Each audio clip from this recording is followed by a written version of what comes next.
Assalamualaikum warahmatullahi wabarakatuh. Perkenalkan, kami dari kelompok 9, Sistem Informasi kelas C 2020-2021 dengan dosen Pak Pratama Wiryatmaja. Kami di sini akan mempresentasikan hasil kerja kami untuk memenuhi nilai ujian tengah semester Sistem Operasi kelas C tentang tugas-tugas exercise yang kami kerjakan sebelum ujian tengah semester ini dari chapter 1, chapter 2, 3, 4, 5, 6, dan 8 dari buku Operating System karya Abraham Silberschatz, Greg Cagney, dan Peter B. Galvin.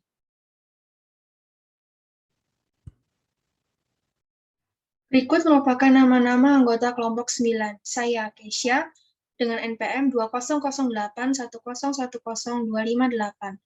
Lalu ada Ali Badar Adin dengan NPM 200810101227. Selanjutnya, Ferry Almas Aryansyah dengan NPM 200810101017. Dan yang terakhir, Mok Novandre Rega Herwanto dengan NPM 200810101253. Di sini saya akan menjelaskan singkat tentang soal-soal yang telah saya kerjakan. Dimulai dari chapter 1, 1.13. Consider a computing cluster consisting of two nodes running a database. A describe two ways in which the cluster software can manage access to the data on the disk. Discuss the benefits and disadvantages of each. Terjemahan. Pertimbangan klaster komputasi yang terdiri dari dua node yang menjalankan database. Deskripsikan dua cara di mana perangkat lunak klaster dapat mengelola akses ke data pada disk. Diskusikan masing-masing kelebihan dan kekurangannya. Jawaban. Klaster komputer muncul sebagai hasil dari konvergensi sejumlah tren komputasi termasuk ketersediaan mikroprosesor biaya rendah, jaringan berkecepatan tinggi, dan perangkat lunak untuk komputasi terdistribusi kinerja tinggi. Lebih banyak komputer dapat ditambahkan ke klaster untuk meningkatkan kinerja, redundansi, dan toleransi kesalahan. Lebih mudah untuk menangani satu database atau sistem yang didukung oleh 100 server. Biaya pembelian hardware server dapat disesuaikan dengan budget dan kebutuhan Anda. Manajemen server sederhana. Pada chapter pertama, saya mengerjakan soal 1.19. Soalnya adalah rank the following storage system from slowest to fastest. A. Hard disk drive, B. Register, C. Optical disk, D. Main memory, E. Non-volatile memory, F. Magnetic tapes, G. Cache. Terjemahannya adalah beri peringkat atau urutkan sistem penyimpanan berikut dari yang paling lambat hingga yang tercepat. A. Hard disk drive, B. Register, C. Optical disk, D. Main memory, E. Non-volatile memory, F. Magnetic tapes, dan G. Cache. Jawabannya adalah yang pertama magnetic tapes. Magnetic tapes menjadi sistem penyimpanan yang paling lambat karena model pertama daripada secondary memory. Dilanjutkan dengan optical disk, hard disk drive, non-volatile memory, main memory, cache, sama yang terakhir adalah register. Yang mana merupakan sejumlah kecil memori komputer yang bekerja dengan kecepatan sangat tinggi, yang digunakan untuk melakukan eksekusi terhadap program-program komputer dengan menyediakan akses yang cepat terhadap nilai-nilai yang umum digunakan. Oleh karena itu, register menjadi sistem penyimpanan yang paling cepat.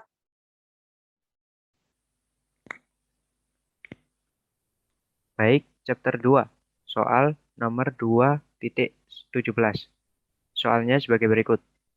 Why is the separation of mechanism and policy desirable? Atau dalam bahasa Indonesianya, mengapa pemisahan mekanisme dan kebijakan diinginkan? Jawabannya menurut kelompok kami sebagai berikut. Yaitu, mekanisme mendefinisikan bagaimana cara melakukan sesuatu Dan kebijakan mendefinisikan apa yang harus dilakukan terhadap sesuatu.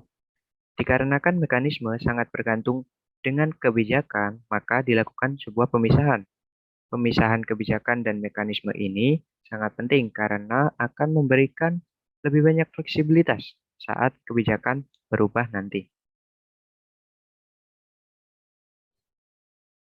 Pada chapter 2, saya mengerjakan soal 2.23, yaitu the experimental synthesis operating system has an assembler incorporated in the kernel. To optimize system call performance, the kernel assembles routine within kernel space to minimize the path that the system call must take through the kernel. This approach is the antithesis of the layer approach, in which the path through the kernel is extended to make building the operating system easier. Discuss the pros and cons of the synthesis approach to kernel design and system performance optimization. Terjemahannya adalah, sistem operasi sintesis eksperimental memiliki assembler yang tergabung di dalam kernel. Untuk mengoptimalkan kinerja panggilan sistem, kernel merakit rutinitas dalam ruang kernel untuk meminimalkan jalur yang harus dilalui oleh panggilan sistem melalui kernel. Pendekatan ini adalah kebalikan dari pendekatan berlapis, di mana jalur melalui kernel diperluas untuk membuat pembangunan sistem operasi yang jauh lebih mudah. Diskusikan pro dan kontra dari pendekatan sintesis untuk desain kernel dan optimasi kinerja sistem. Jawabannya adalah pada bagian pro, sistem operasi sintesis eksperimental mencapai kompilasi dengan cepat berkat assembler, membutuhkan lebih sedikit memori dan waktu eksekusi, yang tergabung pada kernel dan memiliki fungsi untuk mengoptimalkan kinerja panggilan sistem. Sedangkan kontranya adalah kesulitan untuk melakukan debugging, yang mana debugging adalah proses mengidentifikasi dan menghapus bug atau error di dalam kode, di dalam kernel. Solusi ini sangatlah spesifik untuk sistem, dikarenakan ini adalah compiler baru yang sangat spesifik, yang dapat menyebabkan masalah pada fleksibilitas, pembaharuan atau update, dan lainnya. Soal 2.20. What are the advantages of using multiple kernels modules? Artinya adalah, apa keuntungan dari menggunakan modul kernel yang dapat dimuat? Nah, jawaban dari kelompok kami adalah, kernelnya memiliki seperangkat komponen inti dan dapat menghubungkan layanan tambahan melalui modul, baik pada saat boot atau selamaran. Implementasi modernnya pada Unix, seperti Linux, macOS, Solaris, dan juga Windows. Selanjutnya, pada chapter 3, saya mengerjakan soal 3.11, yaitu including the initial parent process, how many processes are created by the program shown in figure 3.32. Di sini soalnya include stdio.h, include uni.std.h, integer i, for i sama dengan 0, i kurang dari 4, i++, for, lalu return 0. Terjemahannya adalah, termasuk proses parent-nya, berapa banyak proses yang dihasilkan oleh program yang ditunjukkan pada gambar 3.32. Jawabannya adalah for i sama dengan 0, i lebih kecil dari 4, i++, maka akan terbentuk 4 fork. Fork pertama, fork kedua, fork ketiga, dan fork keempat. Jumlah proses yang dihasilkan adalah 16. Konsep ini seperti binary tree. Selanjutnya di sini saya akan menjelaskan terdapat 15 child process, yaitu 1, 2, 3, 4, 5, 6, 7, 8, 9, 10, 11, 12, 13, 14, dan 15. Dan satu parent. Jadi total proses yang dihasilkan ialah sebanyak 16 termasuk proses parent-nya. Fork pertama akan menghasilkan satu child dan satu parent, membawa satu parent. Selanjutnya begitu pun dengan fork kedua, membawa satu child dan satu parent. Lalu dilanjut dengan proses fork yang ketiga, dan proses fork yang keempat. Maka dari itu dihasilkan 15 child process dan 1 parent process. Jadi total proses yang dihasilkan ialah sebanyak 16 proses. Soal 3.9. Construct a process string similar to figure 3.7 to obtain process information for the Unix or Linux system. Use the command ps-il. Use the command man ps to get more information about the ps command. The task manager on Windows systems does not provide the parent process ID, but the process monitor tool available from TechNet, Microsoft.com provides a process tree tool.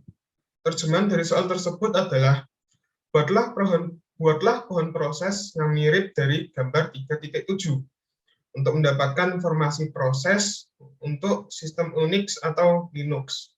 Gunakan command ps-il. Gunakan command man ps untuk mendapatkan informasi lebih lanjut tentang perintah ps.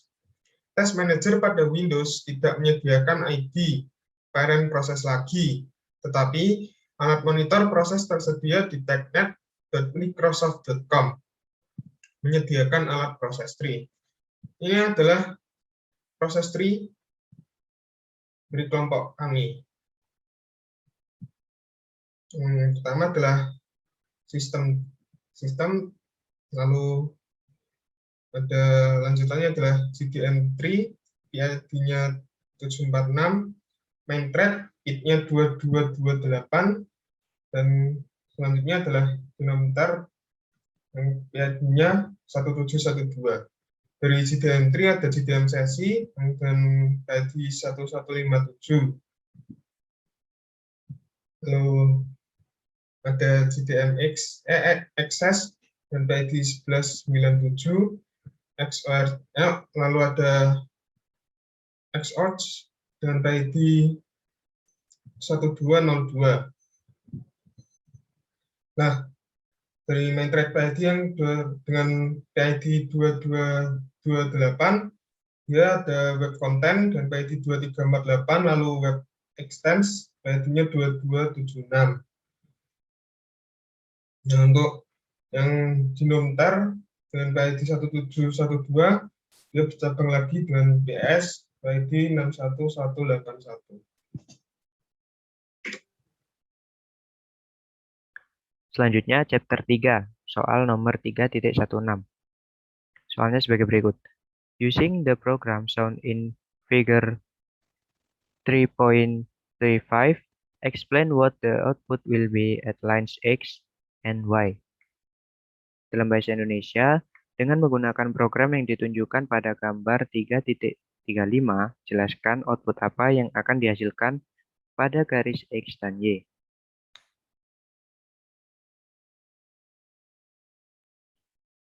Berikut gambar dari soal tersebut, soal sebelumnya.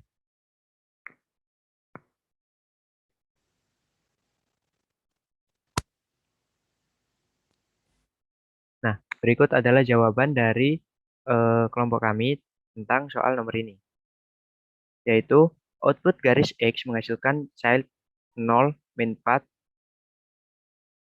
0, min 1, min 4, min 9, dan min 16. Untuk output garis Y-nya menghasilkan parent 0, 1, 2, 3, dan 4.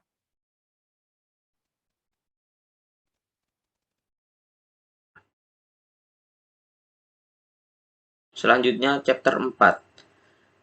4.8. Provide two programming examples in which multithreading does not provide better performance than a single thread solution. Terjemahan. Berikan dua contoh pemrograman di mana multithreading tidak memberikan kinerja yang lebih baik daripada solusi single thread. Jawabannya. 1.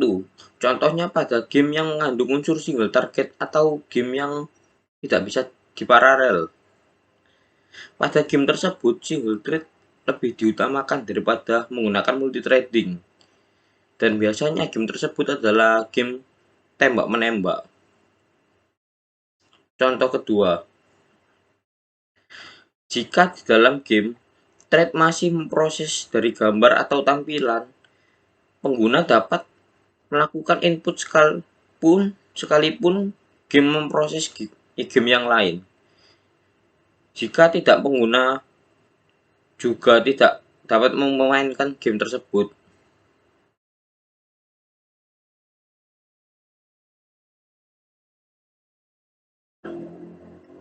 Selanjutnya, chapter 4, soal 4.19.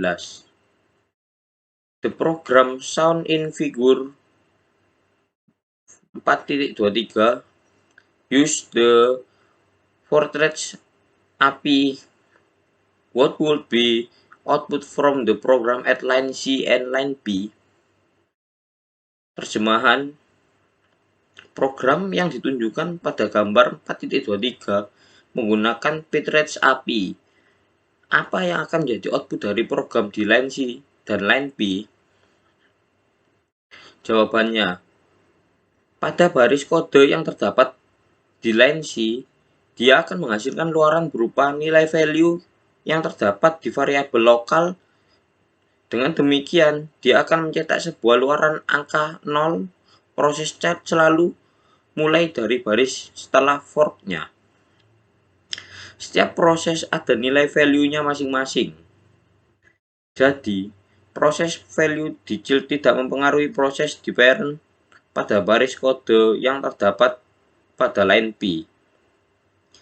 Dia akan menghasilkan luaran berupa nilai value yang terdapat di variabel global. Adapun nilai value tersebut berisi sebuah nilai bilangan value 5. Dengan demikian, dia akan mencetak sebuah luaran angka 5.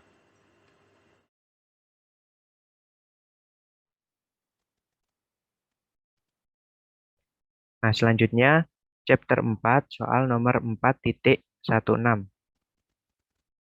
Soalnya sebagai berikut. A system with 2 dual-core processor has 4 processors available for scheduling. A CPU-intensive application is running on this system. All input is performed at program startup when a single file must be opened. Similarly, all output is performed just before the program terminates, when the program results must be written into a single file. Between startup and termination, the program is entirely CPU bound.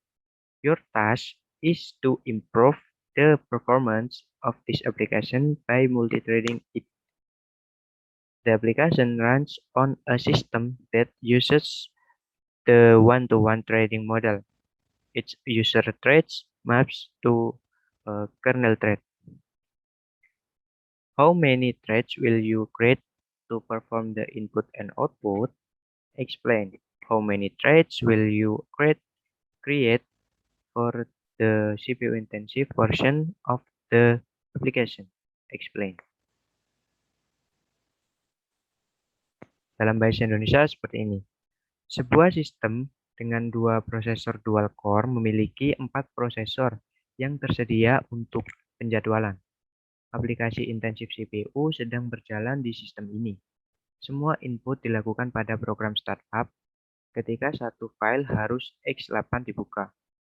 Demikian pula semua output dilakukan tepat sebelum program berakhir. Ketika hasil program harus ditulis ke satu file, di antara startup dan penghentian, program ini sepenuhnya terikat CPU. Tugas Anda adalah untuk meningkatkan kinerja aplikasi ini dengan multithreading itu. Aplikasi berjalan pada sistem yang menggunakan threading 1 ke 1 model 1 ke 1, bantuan tadi. Nah, setiap thread, pengguna memetakan ke thread kernel. Pertanyaannya, berapa banyak thread yang akan Anda buat untuk melakukan input dan output? Jelaskan. Kemudian, berapa banyak thread yang akan Anda buat dalam bagian intensif CPU dari aplikasi? Jelaskan.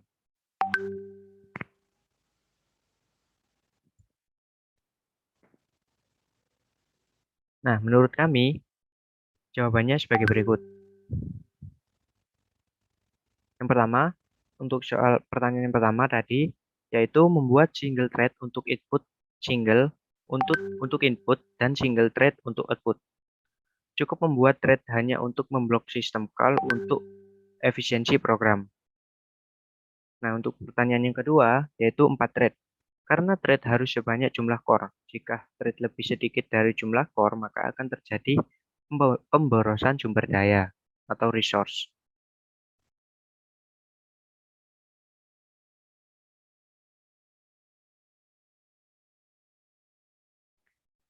Selanjutnya, chapter 5, soal nomor 5.23.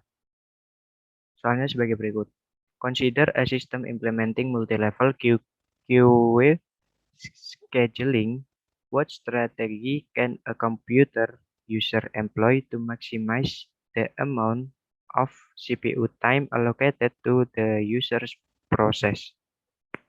Nah, dalam bahasa Indonesianya, pertimbangkan sistem yang menerapkan penjadwalan antrian bertingkat. Apakah strategi yang dapat digunakan pengguna komputer untuk memaksimalkan jumlah CPU waktu yang dialokasikan untuk proses pengguna?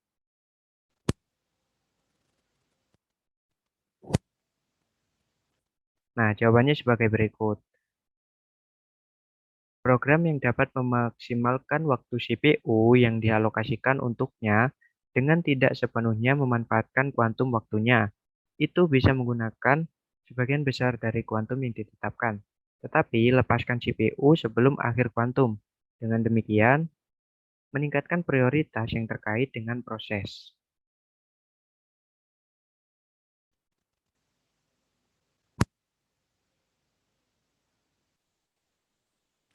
Nah, selanjutnya masih di chapter 5, soal nomor 5.27. Soalnya sebagai berikut. Consider a load balancing algorithm that ensures that each queue has approximately the same number of threads, independent of priority. How effectively would a priority-based scheduling algorithm handle this situation if one run queue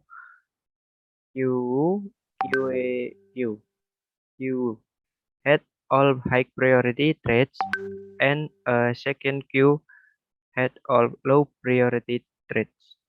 Nah, terjemahannya dalam bahasa Indonesia, pertimbangkan algoritma load balancing yang memastikan bahwa setiap antrian memiliki kira-kira jumlah thread yang sama, tidak tergantung pada prioritas.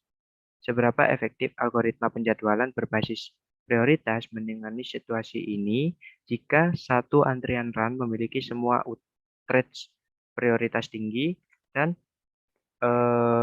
antrian kedua memiliki semua threads prioritas rendah.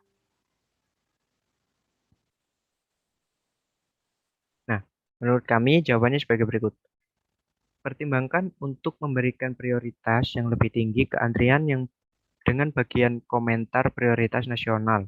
Sebaiknya, jika elemen dari salah satu antrian prioritas tertinggi dipisahkan, jika keseimbangan antara jumlah komentar di beberapa antrian dari dua antrian ini terganggu, alih-alih memisahkan thread dari salah satu antrian yang terdiri dari thread dengan nilai dan posisi rendah dari yang lain dalam antrian dengan loop prioritas tertinggi sesuai dengan jumlah koneksi dalam dua antrian. Ketika thread baru tiba dengan semacam deskripsi yang tepat, antarmuka yang ramah, pengguna hanya dapat diperkenalkan dalam antrian dengan lebih sedikit thread untuk mencapai stabilitas. Oleh karena itu, persyaratan penyeimbangan beban untuk menjaga jumlah thread yang sama akan dipertahankan, dan masalah prioritas thread yang penting juga akan dipertahankan.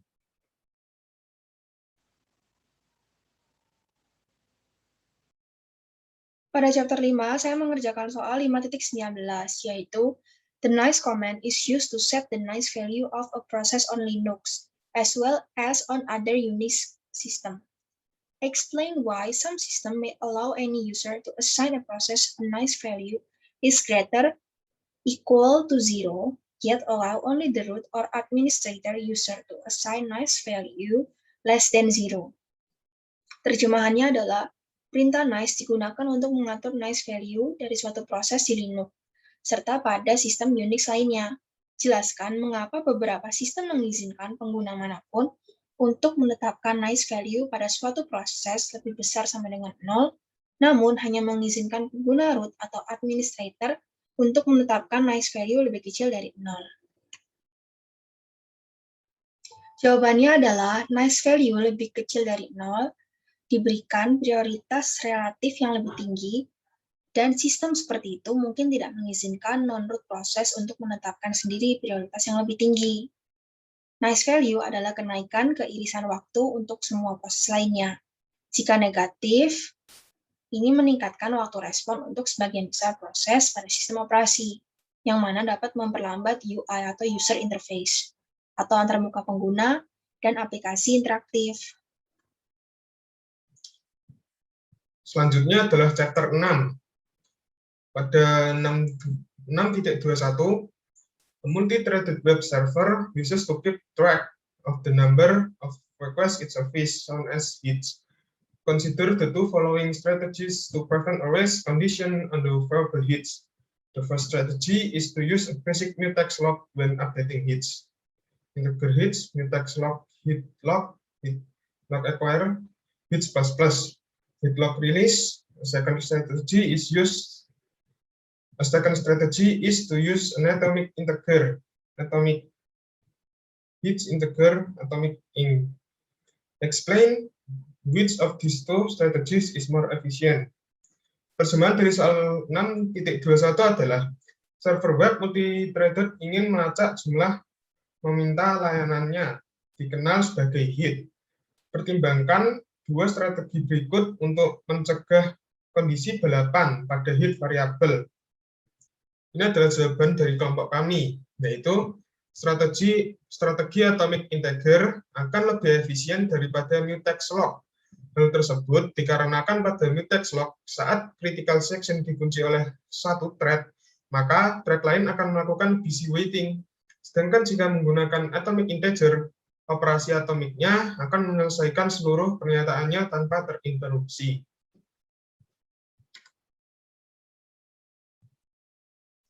Lalu selanjutnya adalah 6.18. Soalnya, the implementation of mutex log provided in section 6.5 suffers from busy waiting. Describe what changes would be necessary so that a process waiting to acquire a mutex log would be blocked and placed into a waiting queue until the log became available. Terjemahan dari soal 6.18 adalah, implementasi kunci mutex yang disediakan di bagian 6.5 mengalami gangguan menunggu yang sibuk atau busy waiting. Jelaskan perubahan apa yang diperlukan sehingga proses yang menunggu untuk memperoleh kunci mutex akan diblokir dan ditempatkan ke dalam antrian tunggu sampai kunci tersedia. Jawaban dari exercise nomor 6.18 di chapter 6 ini yaitu, implementasi mutex log sangat mirip dengan perubahan yang dibuat pada deskripsi Smapur. Terkait dengan setiap mutex log akan terjadi antrian proses menunggu. Ketika suatu proses menentukan bahwa kunci tidak tersedia, mereka akan ditempatkan ke dalam antrian. Ketika sebuah proses melepaskan kunci, hal tersebut akan menghapus dan membangunkan proses pertama dari daftar proses yang menunggu. Ini adalah lanjutan jawabannya. Mutex log biasanya diimplementasikan dengan salah satu mekanisme sinkronisasi dengan hardware mutex menyediakan dua fungsi datar, yaitu acquire log, mengunci critical section, dan release log, yang melepas kunci. Acquire dan release menggunakan shared variable available. Ini acquire log, dan yang ini adalah release log. Lalu ini solusi dengan mutex. Pada chapter 6, saya mengerjakan soal 6.15, yaitu explain why implementing synchronization primitive by disabling interrupts is not appropriate in a single processor system. if the synchronization primitive are to be used in user-level programs. Terjemahannya adalah, jelaskan mengapa penerapan primitif sinkronisasi dengan menonaktifkan interupsi tidak sesuai dalam sistem prosesor tunggal. Jika primitif sinkronisasi akan digunakan dalam program tingkat pengguna. Jawabannya adalah, jadi jika program tingkat pengguna atau user level diberi kemampuan untuk menonaktifkan interupsi, maka program tersebut dapat menonaktifkan interupsi pengatur waktu dan mencegah terjadinya peralihan konteks, sehingga memungkinkannya untuk menggunakan prosesor tanpa membiarkan proses lain dijalankan. Dalam mengimplementasikan sinkronisasi primitif dengan menonaktifkan interupsi merupakan hal yang tidak tepat. Hal ini dikarenakan dapat mengurangi fleksibilitas dari sistem. Sinkronisasi primitif akan membuat program di tingkat pengguna atau user level dapat mengganti interupsi, sehingga menonaktifkan interupsi timer. Setelah program di tingkat pengguna memiliki kemampuan untuk menonaktifkan interupsi, maka program tersebut juga dapat menonaktifkan pengalihan konteks atau context switching, yang tidak direkomendasikan untuk program pada tingkat tersebut. Selanjutnya, setelah pengalihan konteks dinonaktifkan, program sekarang dapat berjalan pada prosesor dengan kondisi tanpa mengizinkan program lain untuk mengeksekusi, yang mana hal tersebut merupakan hal yang buruk, mengingat fakta bahwa itu akan digunakan dalam sistem prosesor tunggal, karena sistem prosesor tunggal hanya berisi satu proses. Dan hanya terdapat satu program yang dapat dijalankan pada satu waktu. Lalu pada chapter 8, di soal 8, di exercise 8.20, in a real computer system, neither the resources available nor the demands of threads for resources are consistent over long periods, like months. Resources break are replaced, new process and threads come and go, and new resources are booked and added to the system. If deadlock is controlled by the banker's algorithm, which of the following changes can be made safely without introducing the possibility of deadlock, and under what circumstances? A. Increases available, new resources added. B. Decrease available, resource permanently removed from the system. C. Increase max for one thread. The thread needs or wants more resources than allowed. And D, because max for one thread, the thread decides it doesn't need that many resources. E, increase the number of threads. Or F, decrease the number of threads. Ini adalah terjemahan dari soal tersebut. Dalam sistem komputer nyata, baik sumber daya yang tersedia maupun permintaan sumber daya tidak konsisten selama periode yang lama, yaitu berbulan-bulan. Sumber daya rusak atau diganti, proses dan utas baru datang dan pergi, dan sumber daya baru dibeli dan ditambahkan ke sistem. Jika kebuntuan dikendalikan oleh algoritma bankir, perubahan mana yang dapat dilakukan dengan aman, tanpa menimbulkan kemungkinan deadlock, dan dalam keadaan apa? Yang A, meningkatkan tersedia, sumber daya baru akan ditambahkan.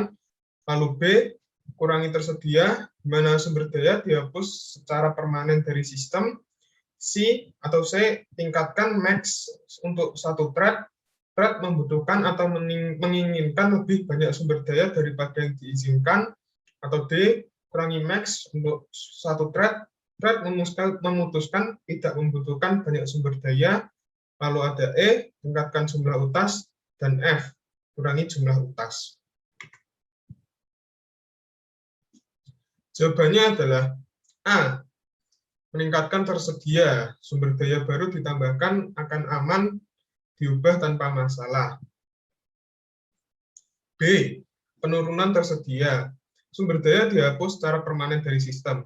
Hal ini dapat berdampak pada sistem dan memperkenalkan kemungkinan deadlock, karena keamanan sistem diasumsikan ada sejumlah sumber daya yang tersedia. Untuk yang C, tingkatkan max untuk satu thread, atau thread membutuhkan atau menginginkan lebih banyak sumber daya dari yang diizinkan.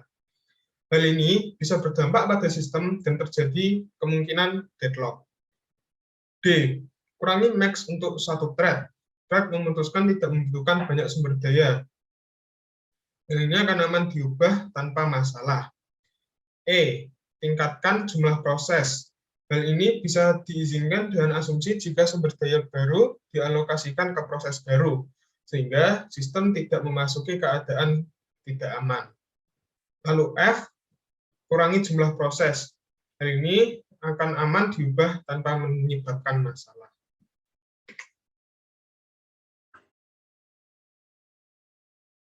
Selanjutnya, chapter 8, soal 8.23. Consider a system consisting of m resources of the same type being shared by n thread. A thread can request or release only one resource at a time, so that the system is deadlock free if the following two conditions hold. A. The maximum need of each thread is between one resource and m resource. B. The sum of all maximum needs is less than m plus n. Terjemahan: pertimbangkan sebuah sistem yang terdiri dari m sumber daya dari jenis yang sama menjadikan dibagian oleh n thread. Sebuah thread dapat meminta atau melepaskan hanya satu sumber daya pada suatu waktu. Tunjukkan bahwa sistem bebas dari deadlock jika dua kondisi tersebut berlaku. A. Kebutuhan maksimum setiap thread adalah antara satu sumber daya dan m sumber daya. B. Jumlah semua kebutuhan maksimum kurang dari m plus n. Jawabannya A. A sama dengan jumlah semua kebutuhan. B. Sama dengan jumlah semua alokasi. C. Sama dengan jumlah semua kebutuhan maksimal. Misalkan sistem kita tidak bebas dari kebuntuan saat ini. Jika sistem dalam kebuntuan, maka jumlah semua alokasi harus sama dengan jumlah total sumber daya, yaitu B sama dengan M. Pernyataan B mengatakan bahwa jumlah semua kebutuhan maksimum kurang dari M plus N, yaitu A plus B sama dengan C, lebih besar dari M plus N.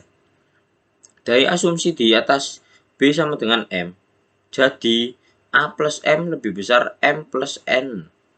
Jadi A lebih besar dari N.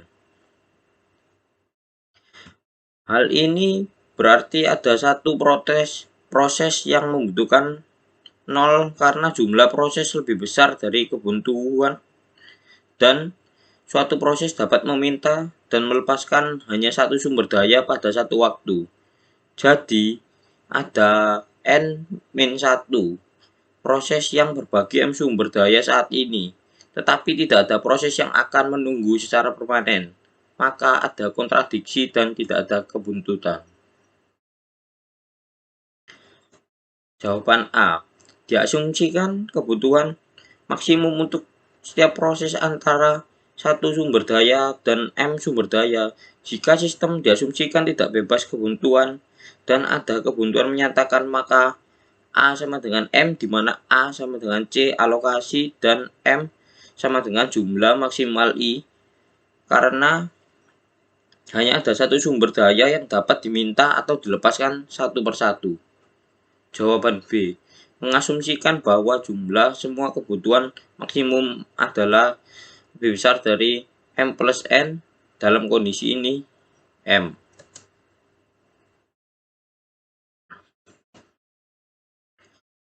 Selanjutnya, chapter 8, soal 8.26. We can option the banker algorithm for a single resource type from the general banker algorithm simple by reducing the dimensionality of the various array by 1. So through an example that we cannot implement the multiple resource, the type banker seem by applying the single resource type same to each resource type individually. Terjemahan, kita dapat memperoleh banker algoritma untuk jenis sumber daya tunggal dari banker algoritma umum hanya dengan mengurangi dimensi berbagai array dengan satu. Tunjukkan melalui contoh bahwa kita tidak dapat menerapkan skema multi-resource type tipe banker dengan menerapkan sumber daya tunggal jenis skema untuk setiap jenis sumber daya secara individual. Misalkan ABC adalah sumber daya sistem dan P0, P1, P2, P3, P4 dengan nilai alokasi sebagai berikut. Nilai available 2,3,0 meminta sama dengan 0,2,0. Untuk P0 ditolak karena akan membuat nilai available 2,1,0 yang tidak akan membuat proses selesai dengan aman. Sekarang mari kita perlakukan 3 sumber daya sebagai sumber daya tunggal dari banker algoritma untuk sumber daya A yang mana memiliki 2 nilai tersedia, yaitu proses dapat diselesaikan dengan aman dengan sesuai urutan P1, P3, P4, P2, dan P0. Untuk sumber daya B, diantaranya kita sekarang memiliki nilai available 1 karena 2 seharusnya ditugaskan untuk memproses P0. Proses dapat dengan aman dalam urutan P2, P3, P1, P0, dan P4.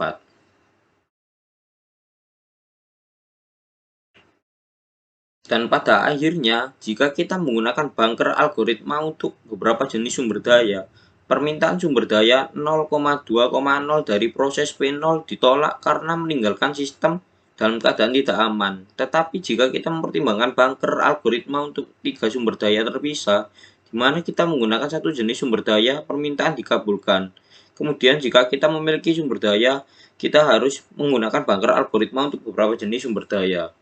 Oleh karena itu, terbukti bahwa skema banker tipe sumber daya ganda tidak dapat diimplementasikan oleh aplikasi individu dari skema tipe sumber daya tunggal untuk setiap jenis sumber daya.